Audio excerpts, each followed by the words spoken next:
Guys, എന്ത് silent ആയിട്ടുള്ള സ്ഥലമല്ലേ. അപ്പൊ എന്തായാലും ഇന്ന് നമ്മൾ ഈ ഒരു ACV നമുക്കൊരു എക്സ്പെരിമെന്റ് നടത്തി നോക്കാം.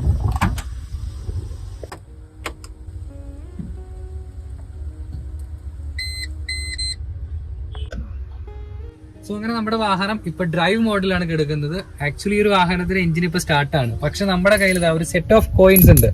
സോ ഈ ഒരു കോയിൻ നമ്മൾ ജസ്റ്റ് ഒന്ന് ഡ്രോപ്പ് ചെയ്ത് നോക്കുവാണ് നിലത്തേക്ക്. അപ്പോൾ ആ ഒരു കോയിൻ താഴെ ചാടിയിട്ടും കൂടി ഈ ഒരു വാഹനത്തിന്റെ എഞ്ചിൻ നിലവിൽ സ്റ്റാർട്ടാണ്. കാരണം കാല് കൊടുത്തു കഴിഞ്ഞാതാ എന്താലേ പറയാ, പിൻ ഡ്രോപ്പ് സൈലൻസ് എന്നൊക്കെ നമ്മൾ കേട്ടിട്ടല്ലേ ഉള്ളൂ. ആ ഒരു സംഭവം നമുക്ക് ഈ ഒരു വാഹനത്തിൽ ഫീൽ ചെയ്യാനായിട്ട് സാധിക്കും. എന്തുകൊണ്ടാന്ന് വെച്ച് കഴിഞ്ഞാൽ ഇതൊരു ഇലക്ട്രിക് വാഹനമാണ്. അതോടൊപ്പം തന്നെ ഈ ഒരു വാഹനത്തിന് എഞ്ചിൻ ഇല്ല, ക്ലച്ച് ഇല്ല, ട്രാൻസ്മിഷൻ ഇല്ല, ജസ്റ്റ് ഒരു ഇലക്ട്രിക് മോട്ടർ.